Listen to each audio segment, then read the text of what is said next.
So as you know, chronic illness advocacy and awareness is something that I'm passionate about. And today I have a special guest who also shares that passion. Without further ado, please welcome Catina Morrison. Hello, hello. Hello. Thank you for being with me and joining us today. I'm excited.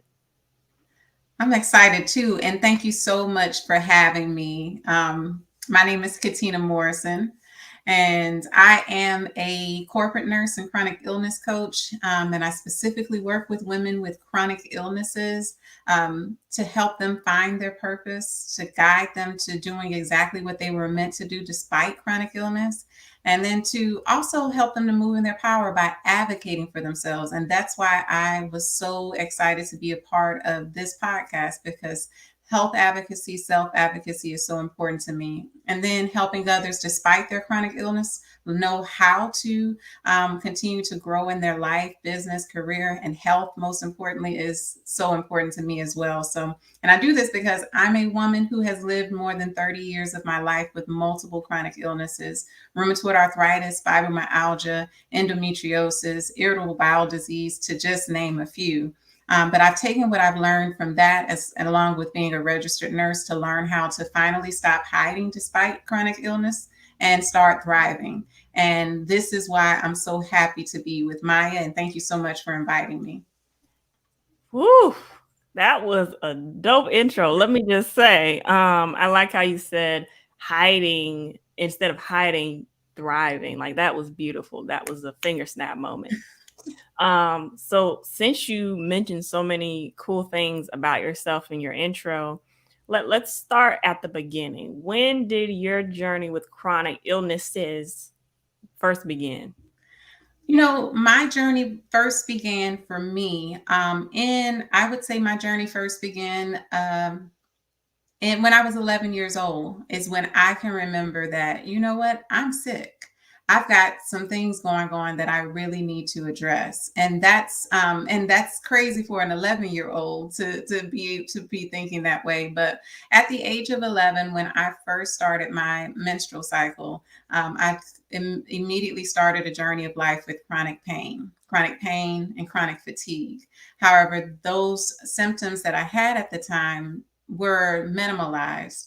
In fact, from that chronic pain and fatigue that I started experiencing with my menstrual cycle, I started also having joint pain, and muscle aches, just feeling terrible all over. And I never knew any other children at that time who had those same exact symptoms. How many children do you know of that just live in pain like that on a constant basis? So my journey started then, and it went till, in fact, honestly, I did not have a clear diagnosis until I was in my 30s. So I'm and at throughout that time, I was, as I mentioned, I am, even though I'm a registered nurse and have been one for 16 years and worked in the healthcare industry since I was 15 years old, more than 23 years ago. I experienced medical gaslighting, and those symptoms were told to me to be something that was normal. Oh, you'll get used to it.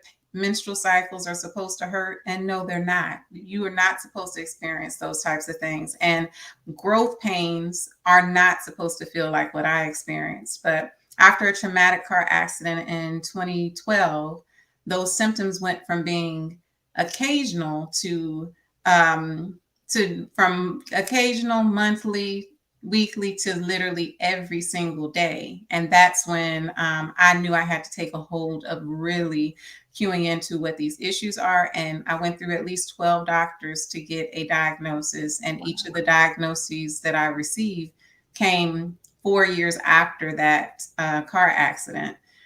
So it was it has been quite a journey, a long journey for me.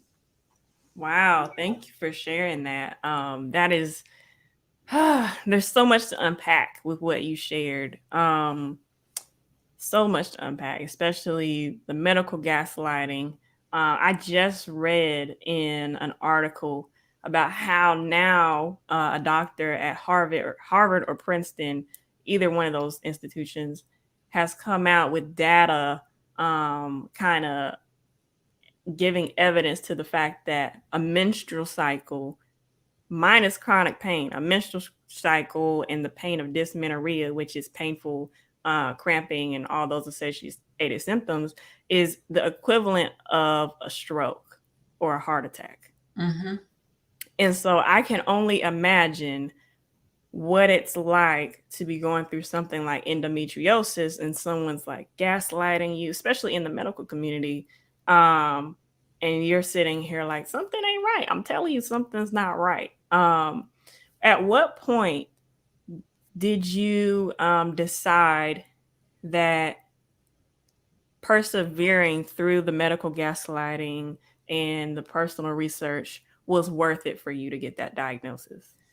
You know, as I mentioned, when I actually went through that car accident, it was a shift for me because at that point in my life, I realized that I was going to have to find my voice and start using it, or it was a life or death type of situation for me. Literally a life or death in the sense of the type of pain I was in was so excruciating. Dealing with endometriosis, it was known that I had fibroids and ovarian cysts. What was unknown was the endometriosis, the rheumatoid arthritis, and the fibromyalgia. So having all of these unknown conditions mixed with the known conditions that all render people to a point where they're experiencing excruciating pain. And I know it's been referred to as pain like a stroke or a heart attack, but it was beyond humanly possible for me to continue in that fashion. So I had to start to find my voice, use it, and because it was life or death. Because being in chronic pain for an extended period of time, for many of us, leads to depression. And I was later diagnosed with high functioning depression. And I knew that I wanted to live. I did not want to lose my life because I was lost in the sadness and the despair of my unknown conditions and illnesses. And I also wanted to be able to be a example to others that we can continue, we can get through this. I had to first take those steps so that I could eventually guide others. And that's how I know what I'm doing now is a part of my purpose and my passion and what I should be doing, because I don't want anyone to go through what I did. So I had to step up and be strong enough for myself to use Mm-hmm. that voice to advocate for myself so that I could eventually help others to do the same. Wow, that's beautiful. Um, and just several things that you hit on. One of the things that stood out to me was um, how comorbidities or having multiple chronic illnesses, whether you've been officially diagnosed or it's unknown, but something's not right, all that can contribute to the pain experienced during the menstrual cycle. I know for me, my chronic illnesses definitely do not help in that regard. And I think it just speaks to how chronic illness, in terms of womanhood and being a woman, is just a different concept altogether. And there's so much complexity to it. And everybody's struggle is their struggle. But when you specifically look at all the things that come with being a woman from a physiological and a musculoskeletal perspective, there's so much intertwined. Um, and you talked about the frustration of, you have diagnosis for certain conditions, but then there's the ones that you're like, man, I know something's not right. Could you talk about just your mindset and how that has impacted you, like when during that time, like the unknowns? Yeah, during the time where things were unknown and where I was having challenges getting doctors to actually take action to give me the treatment and care that I needed, it was not the best mindset at one point. And that's where the high functioning depression comes in, where on the outside I was that person who was overachieving, high achieving, still pushing forward. Mind you, I was still at that time working full time, and not from home at that time. I have the privilege of being able to work from home comfortably and also run my businesses. hitting home now, but I was actually pushing myself, going to work, going, being a active in all that I needed to with my family, with my spouse, my friends, and just keep continuing to push through. But the truth was on the inside, I was in so much pain, not just physically, mentally, and emotionally. And eventually that pain became crippling physically to the point where I couldn't even do minimal things like putting on my clothes, washing my hair. I had recently around that time went natural, and natural hair is a challenge sometimes if you can't use your hands and your fingers the way that you would like to when it's difficult. And at that time, my mindset was not good. I can admit that. And when I started to realize just how much mindset impacts the physical body, it's when I really started to speak up and actually talk to my doctor. And they do a specific survey called a PHQ-9. It's a patient health assessment test that tests what level of depression you might be experiencing. And before, I would not tell the truth on that test because I was a nurse. I knew what the answers and the score on that would mean. But this time I said, let me answer this exactly to let my doctor know what my mindset is and where I really am emotionally and mentally. When I answered it correctly, my doctor was like, my primary care physician was like, Catina, um, I don't want to have to Baker act you. So you got to promise me that you're going to make it to Monday so that I can get you in with a doctor that's really going to give you the care you need. She referred me to her closest friend, one of her close friends who's a rheumatologist. Finally, I actually asked my doctor for the best person to go to rather than just going through the book and looking at Yeah. reviews. She sent me to her friend who literally changed my life. And she also gave me the help I needed to cope with what I was going through mentally and emotionally. And then I started implementing things that can improve my mindset, like journaling, again, writing, starting back to write poetry and singing, and actually being open about what I was really feeling like with my family and my friends. And my spouse, my husband, was able to really step in and do those things to really support me because finally he knew what I was really feeling like and what the challenges I was having was really impacting me. So it was a Mm. transition. It went from bad, but it did get better. And it took me to stop hiding what I was feeling and to finally learn to thrive by using my voice, finding that voice, using it, and being comfortable with not being having to be that strong, sister Yeah. all the time. I Yeah. had to learn how to be a thriving sister by realizing there is strength in weakness, and what people perceive as weakness. Let's put the quotation marks on it.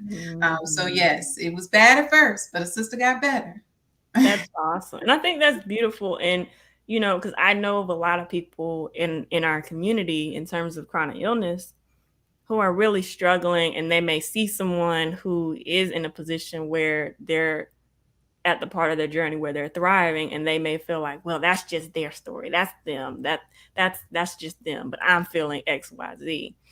And you sharing that is encouraging because it lets you know that that place of being guarded, and that place of being hurt and learning to accept and acknowledge what's going on, that doesn't last forever.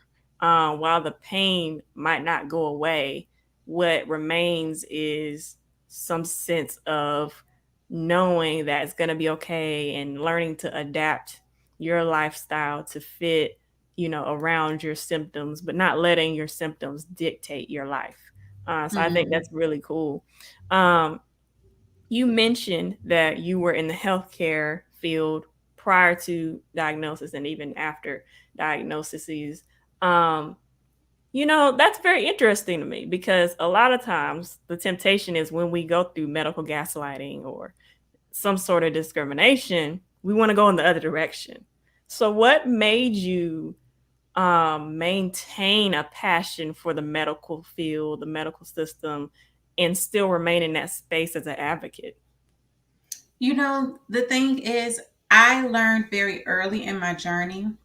I literally started working in the hospital when I was 15. months before I turned 16, and it changed the trajectory of my life. I thought I wanted to work in business, to be honest. I was going to school for business administration or get an MBA or something like that. But when I started working in the hospital, I saw the difference that a nurse or an advocate could really make in a person's life. I worked on the pediatric unit.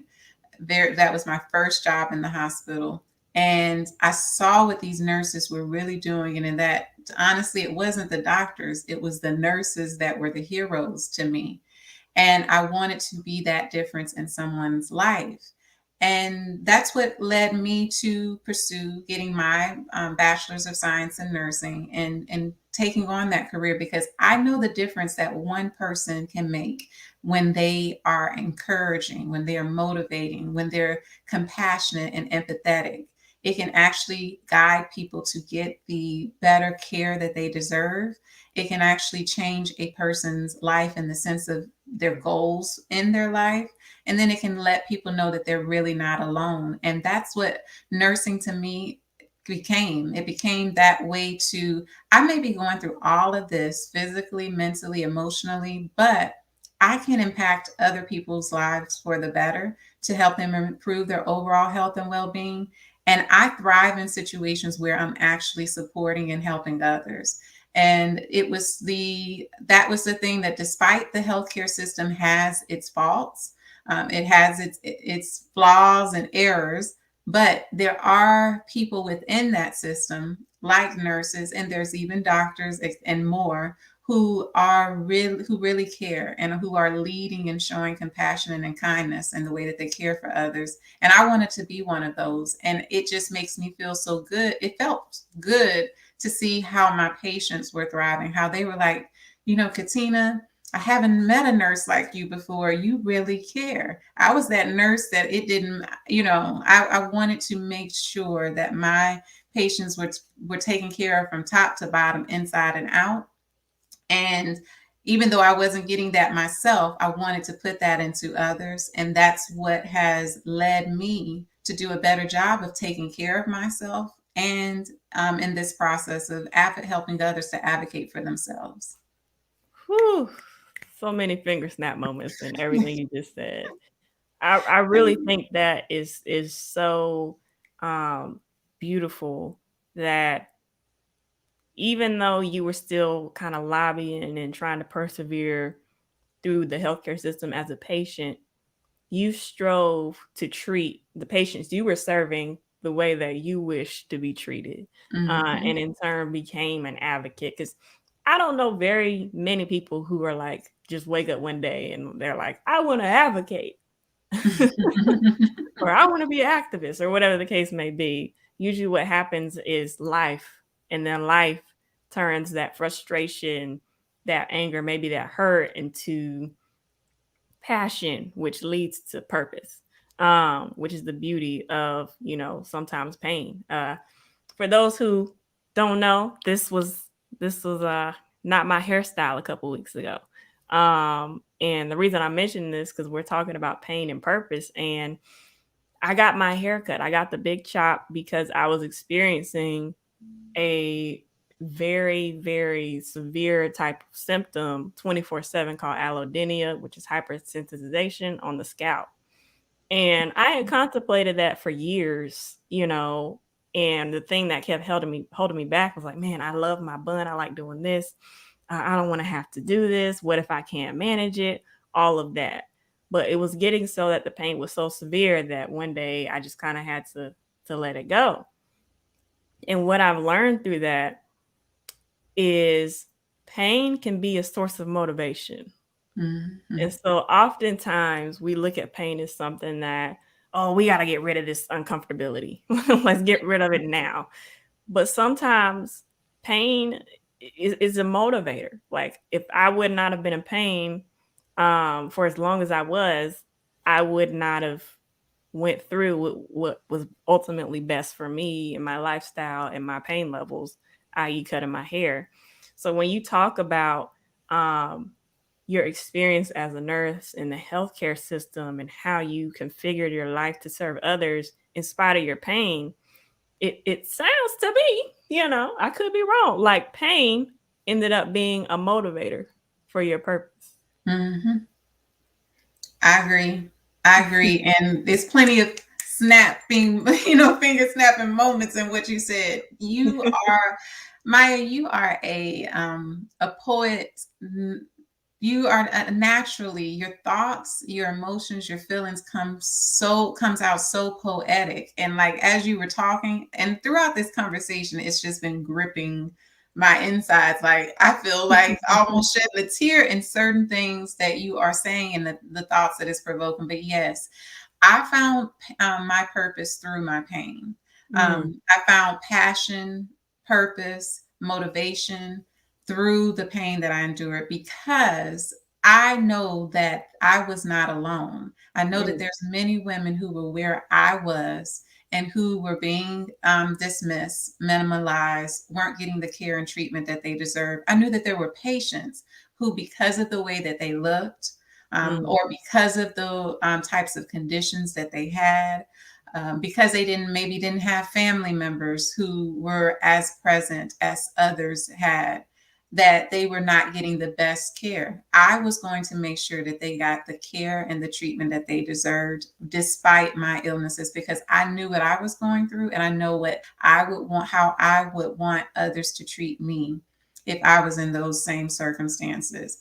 And that's also what drove me into the direction my career is in now, working in an area where I can fight for equality and quality of care for all, and then to also use my personal experiences and my coaching to help others as well. So you're right. I found my purpose, and I found freedom in it too. When I mm. finally acknowledged my pain and um, didn't see it as a burden, Whew. or as a something that limited my ability to reach my goals. When I found new ways to do what I was meant to do, Mm. it really was a freedom that I had never imagined that I could experience. For some, pain can be a prison, but for others, if we allow it to be and have the right mindset, it can be a source of freedom.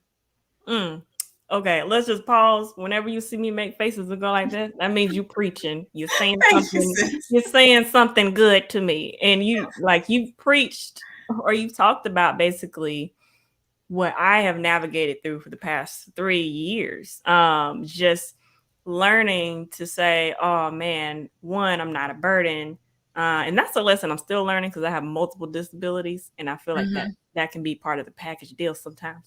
But just learning that the different ways that I maneuver in the spaces and places I occupy are not abnormal. They're just mhm, the way that I maneuver, and learning to lean into my weaknesses rather than try to mask. Because for a while, the initial reaction when you get a diagnosis is denial, which includes masking, like trying to cover it mhm, up, trying to act like you're okay, or trying to hide this symptom or not be a burden in this regard. And that's too much energy, if I'm being completely honest. So I think it's really awesome that you mentioned that. Now, let's transition a little bit because you have a really unique career and it's something that you were able to build for yourself. Could you talk about the transition from working in the medical field, in a nursing aspect, to what you're doing now? Yes. You know what? I will be honest with you. I feel like the transition that I took more than 12 years, 11, it's been some time now, 11, 12 years ago. I went from being in the hospital setting because of how taxing it was on my body and the pain that I was experiencing because I was that overachieving nurse that was turning 500-pound patients and lifting them when I was 120 pounds at the time. I don't recommend that. But it was really affecting me. The politics that existed in the hospital was affecting me too, emotionally. It was very stressful type of experience. So I found a way to navigate into other areas. from the hospital into the clinic setting, and from the clinic setting into the insurance and corporate settings, where I found that I could still make an impact by dealing in ensuring that people of everyone are getting at least the standards and more, if better, if they can, that the government requires as far as quality of care. So I had to look at myself as, sometimes nurses tend to look at themselves as they can only work in the hospital or they can only work in a clinic. But there's so many other things that you can do that can, especially if you have a chronic illness, that can ensure that you can work from home. And working from home is where it allowed me to be, where when I had those sick days, I could go to the bed and work from my bed if I needed to, or I could take a break and take a rest and let my boss, my manager, or whoever know that I'll be back, but I need to go rest these joints, these hands, my body, my mind. So it gave me, and it also gave me the flexibility to also be able to create my own coaching business, where I now work with women with chronic illnesses while being a careerpreneur, as they call them now. So it helped me to be able to to be in different aspects of my passion and purpose. Because while I'm and I thrive in my career, I was missing that aspect of being able to really connect with clients and people, to educate them, to motivate them, to inspire them. So that's what led me to say, you know what? There's people teaching people about confidence, coaching people on confidence. Why can't I go out there and also coach them about how they can improve their overall health and well-being, how they can stop hiding and start thriving, and that's what led to Nurse Loves Essentials LLC. And that's what led me to be the nursepreneur I am right now, who's on the corporate side of things, working from home, as well as being able to have a coaching business and other things that I've been investing my time and interest in, as well, to be able to support the chronic illness community. Wow, that's amazing. Like, for those of y'all who don't follow her on social media, I highly suggest that you do. Like, she has just a wealth of knowledge and a wealth of resources and a wealth of just confidence and approachability in the content she creates. And I know, in terms of transitioning, a lot of times transitions are a leap. Was that a leap for you? Like, was it something that was like, okay, I don't know what this is gonna look like, but I'm just gonna do it because it's best for me? You know what? There's someone who said to me that I'm what doing it scared. Mm-hmm. And I forgot what the other part of it was. It was like doing it scared, but I'm going to do it anyway, looks Mm-hmm. like. Because I'm a person who has been overcome so many challenges, but the truth is, I've always been able to make it through it because I've always leaned in on my faith. God has supported me through so many things in my life. There was a time where I didn't acknowledge it as much as I should. And Mm-hmm. that's why whatever strength I have, whatever I have in me, I'm not going to be crippled by my chronic illness or crippled by fear. I encourage everyone to get rid of fear, start dreaming big, and when you reach those accomplishments, dream bigger, because you are capable of doing everything that you thought was impossible. But we just find a new way to do it. But yes, it was like, I don't know what this is going to be, but I know my heart is pulling me in this direction, and whatever happens is going to happen. Nothing is a loss for me. Everything is a growth experience. And I was going to find some type of way to win at helping others. And there's no way you can lose when your heart is in the right place. That's how I feel. So why not continue to achieve those things that may seem like, well, where does she find the strength and energy to do that? I had to find balance. And that's what I found in my chronic illness. But I am not going to minimize my dreams or be crippled by fear or my illness. Okay, go ahead. I hear you. I hear you. I hear you, and I see you. I see you. Thank you. I think you put that so well. And even from a faith standpoint, one of the things that I was telling my community group there's a Discord that my mentor has, and it's the whole community of us. We just love on each other and share different things. And I had a thought of the day, and it was, the world, we grow up and we're taught that if, we have to pivot, or if something gets canceled, Mhm. or if something doesn't follow through, then that's a disappointment or an L, so to speak.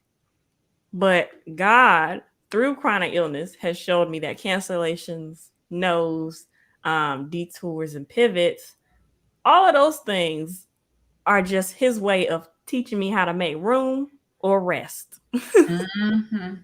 And I will say it again for the people in the back, to make room or rest. There are times when because I have different interests and I'm creative, I can have many tabs open, so to speak.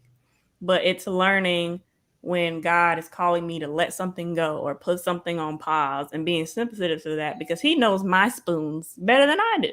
Mhm. Uh, and I was talking to my mentor the other day. The beauty is, the things that I'm called to, I know I'm called to do them because God gives me the spoons to do them. The things that I shouldn't be doing, they can be good or bad. I know I'm not supposed to do those things because I am depleted while trying to do those things in my own Mhm. strength. So learning to just lean in and trust God that He will supply not just, my most basic needs, but He will supply the energy and the strength that I can do that thing and then plop on the bed and get some rest. Amen. Oh my goodness, you just said so much, because that's what I had. You know what? If I could only have been like you before I grew up. No, I'm joking. I'm still growing up. But the point of the matter is, you spoke on something that if it is not what you are meant to do, your spoons will be depleted. But if it is what you are meant to do, you will be energized and motivated in doing it. And I recently had to pivot, and I spoke about how pivoting is not losing; it's not a loss. Pivoting is basically a bridge to success. It's a bridge to making the change that you need to make in order to accomplish what you were really meant to do. I had to give up some things that I thought were meant for me to do. I had to take losses in what may have seemed to be a loss regarding income. But for me, money is not what it's all about. It's about touching the lives of others, specifically women with chronic illnesses, women like me with autoimmune diseases, multiple chronic illnesses. If I'm not in that, then I can't thrive in an area where I'm not doing what I was meant to do. So count those spoons. And if those spoons are running low, it might mean it's time for you to pivot, rather than to continue to deprive yourself of what you need to maintain your health. Yeah. So, wow. And that's health overall, your mental, emotional, physical, spiritual health. Your spiritual health, all of those things need to come first, beyond anything that you do. If it's not filling you, then it's depleting you. So just always remember that. Wow, sis. See, Woo. I'm telling you, when I get with you, I become poetic too, girl. Well, iron sharpens iron. Yes. And I think that you put that so beautiful. If it's not filling you, it's depleting you. And I think for those of us who are of the Christian faith, part of our lifestyle, and the reason why I don't say like, not just relationship, because our relationship should translate into a lifestyle.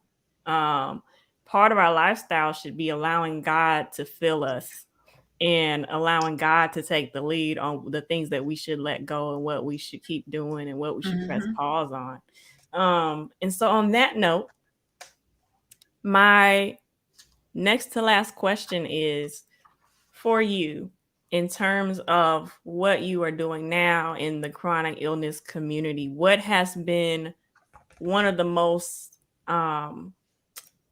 surprising things that you've experienced, and what has been one of the most beneficial things that you've experienced? Well, to be honest with you, one of the most surprising experiences that I have had was really the fact that in doing this, I have had the opportunity to meet so many amazing people that I wouldn't have been able to have included in my life, like people like Mayia. people like Ashley Nicole, others who are really supporting the chronic illness community. Because the truth is, I'm really an introvert. People don't see that in me. My Instagram page may not show it, but I'm really an introvert. I've just learned to have to be that extroverted introvert in a world that requires me to push myself outside of myself. And and that's what I learned to do effectively, because I was that person who is a homebody and who is okay with being quiet somewhere. And it was very hard for me sometimes to build new relationships, because I was very introverted and guarded. But this experience has taught me that. It's taught me surprisingly how to connect with so many others who are like me. And that has been a beautiful thing. Now, there was another part of that question that the brain fog just took away. It's So okay. What has been one of the most beneficial aspects of being involved in the chronic illness community? one of the most beneficial part of things is actually adding my voice to all of these amazing voices, because the truth is, one person can make a sound, and it may be heard, but when you have an army of people that come together who are Hmm. raising awareness, the impact that it can make can be outstanding, extraordinary, astronomical. That's what I'm a part. I feel like I'm a part of a movement, and this movement probably started long before I joined it to this degree, but the way that people are using their voices on social media, something that, listen, I got my first public page literally last year, June of last year. That's the first time I've ever had a public page. But that's when I realized that this community, when we join our voices together, we are all really serving many millions, billions of people, and raising awareness in a way that we couldn't do on our own. So that's what's been beneficial, is seeing that and the impact that I've been able to have on in such a short period of time on many people's lives. And I take that back to living in my purpose, walking in my purpose, and allowing myself to be motivated by God to do what is right within my heart, to live in accord with that. And that brings a peace and like I said, a freedom I didn't know existed. But yes, joining my voice with forces like Mayia, listen, y'all, is just getting started. Now, she's been started, but she is just getting started. Can I just think about when you're my age and when you're older than me, the mark that you're going to leave, and the fact that I was able to join my voice with your voice, girl, that alone gives me shivers. So that's the benefit that we're making together. And I appreciate you, you really being the source of awareness, avocation that you are right now. Thank you. I appreciate all of those kind and encouraging words. And you said something in response to those questions that stuck out to me. We can't go past it. Um, and it's the power of joining your voices with other people in the community. But there's also another element to that. It doesn't matter when, you know. Mhm. One of the things I talk about when I'm, advocating in an offline context with different organizations and with young people younger than me, I'm always talking about when it comes to accepting and acknowledging either your disability or chronic illness helps you get to a place where you can advocate for yourself. But ultimately, self advocacy becomes bigger than you when you realize your efforts in learning to accommodate, your efforts in learning to communicate impact those coming behind you. Mhm. And not only that, they impact the people who don't have disabilities, because now they get to see how someone else maneuvers in the world differently. And you also said something else when I asked you about it being surprising.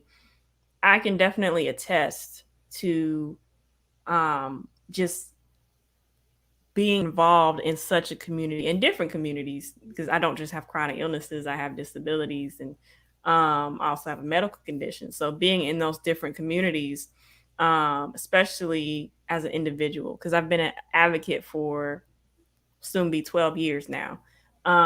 So being involved for that long in an albinism or disability context, and then 3 years ago, being involved with chronic illness communities, it has an impact on you as a person, because Mhm. it makes you and it reminds you that you're not isolated and you're not alone. So that's one of the beauties of having these online spaces. As much as we talk about the downside, that's a upside for those of us with these different circumstances.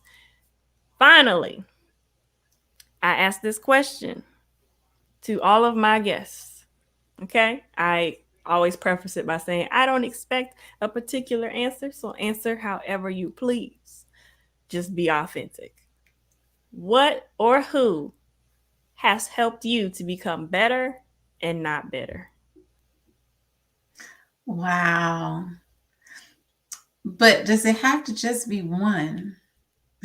A lot of people do multiple. I don't think I've had one guest who did one thing. Okay. Well, first I'm going to say God, because when you look at when we read the scriptures and we see how He has created us in His image to be able to reflect His qualities of love, compassion, even power. The most important quality that He reflects is love, and that's the example I want to always follow. And it has helped me not to be bitter in my circumstances. Reading scriptures, Bible books like Psalms and Proverbs speak so much about, how we need to, not allow ourselves to be lost in our weaknesses, but still find ways to have joy and to live in a way that is not only pleasing to Him, but is beneficial to others. So throughout the scriptures, you find that, there's more happiness in giving than there is in receiving, and that helps me not to be bitter, because I'm engaging most of my life now into giving.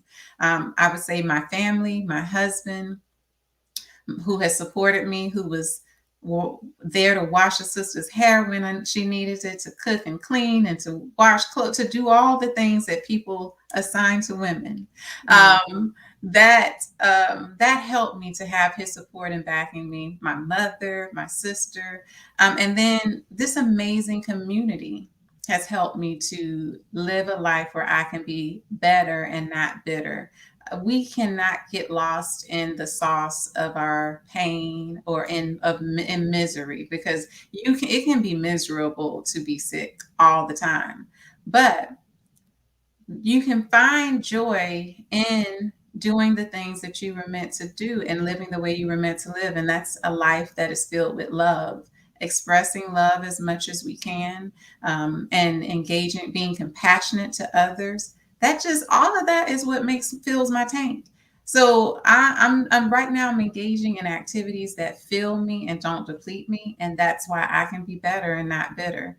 And not to mention, being someone who has learned those natural and holistic methods and has learned to advocate for herself throughout my health, and now I'm helping others to do the same thing. There's no way that I can be bitter. I'm always feeling better each day. Even when I'm having flare-ups, I'm feeling better than I did many years ago. And I'm so happy to have been able to get to this point. That is so awesome. Thank you so much for sharing and just being vulnerable and transparent and lending your voice to this podcast. I don't ever take that for granted, especially just given how everybody's busy these days, and then you account for pain. So thank you. And lastly, I want to give you opportunity to kind of plug all of your things, handles, websites, whatever you wanna add. Yes, definitely. Well, feel free to follow me on Instagram at I am underscore Catina Morrison. That is the page that I started the first public page I started last year in June.